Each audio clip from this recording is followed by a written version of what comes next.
On August 15th, 1971, President Richard Nixon took the dollar off of the gold standard, which changed our money forever. Inflation robs every American, every one of you.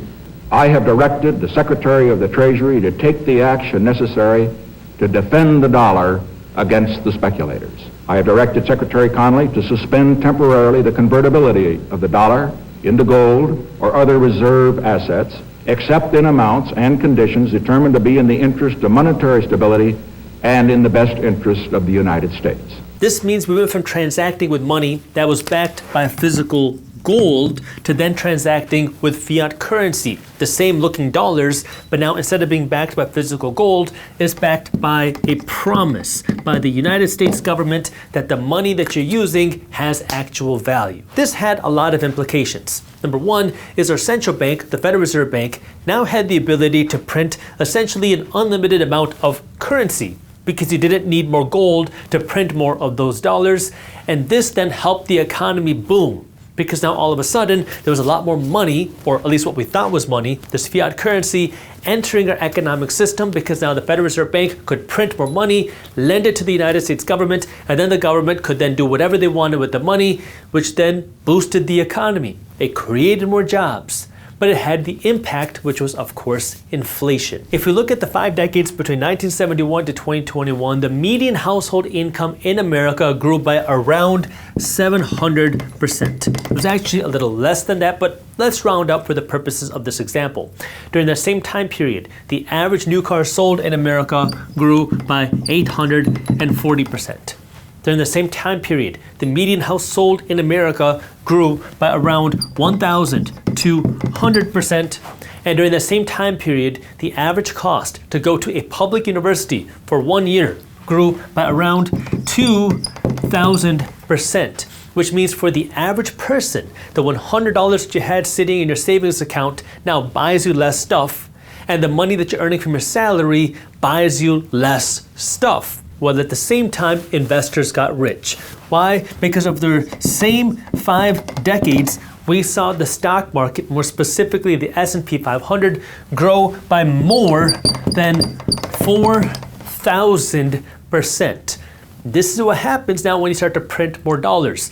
Those dollars enter economic circulation, it creates an economic boom, but then you realize slowly that you're paying the price for that boom through the hidden tax, which is inflation, which means your money can't buy you as much stuff, and these more dollars are going into the hands of businesses, which are ultimately benefiting, of course, the investor. When you understand how the system works, there's a couple things that you can do. Number one, you can try to deny the inevitable. You can say, oh, you know what? This is just something that happened in the past. This inflation is no longer going to be a problem in the future. That's one option. Option number two is you can hate it, you can scream, you can complain, you can cry, you can just hate the system and just be angry, which doesn't do really any good for you. It doesn't feed your family. It doesn't help you build any wealth. Or number three, you can actually learn how to win in this system. My goal for you is to understand how to win in this system. And because I consider myself a fun random guy on YouTube, let me show you why this isn't something that just happened in the past. Let's take a look at the last 5 years. So for the last 5 years, between 2020 to 2025, the median household income in America has grown by around 21%. It's a little bit under that, but we'll round up for the purposes of this example. While at the same time, the reported inflation numbers are 24%. Again, that's the reported average inflation numbers. I think a lot of people have felt even higher inflation than that, but let's stick with the reported numbers, which means for the average person, your income did not keep up. If your savings did not grow by 24% over the last 5 years, your savings have effectively made you poorer, while at the same time, the stock market, more specifically the S&P 500, has grown by around 90%. So yes, it doesn't look like this is changing. The government is going to continue spending money they don't have. The Federal Reserve Bank is going to keep printing money out of thin air, which means inflation is going to continue happening. And the average person who doesn't understand this is going to become poorer. The average person who only relies on their salary and keeps saving all their money is going to become poorer. But the person that understands this can become wealthier. Again, 3 options. You can believe it's not going to happen. You can kick, scream, complain, and cry, or you can do something about it. Let's talk about number 3 now. How do you actually do something about it to become wealthy? And what you have to do, number 1, is you have to take the money that you are earning, the fiat currency that you're earning, call it whatever the heck you want. You got to take this money that you're earning from your job and you have to transfer it into an appreciating asset. See, the mistake that a lot of people make is you make money to buy things.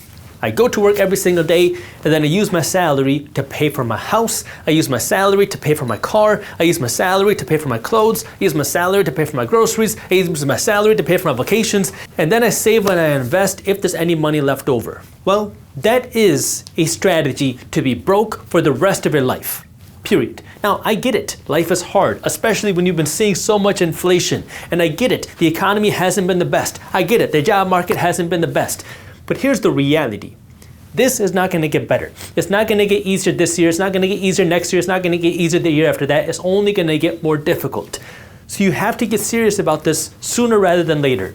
If you spend all of your money, you will never have money to actually build wealth. So step number one is you got to get your money in order. Okay?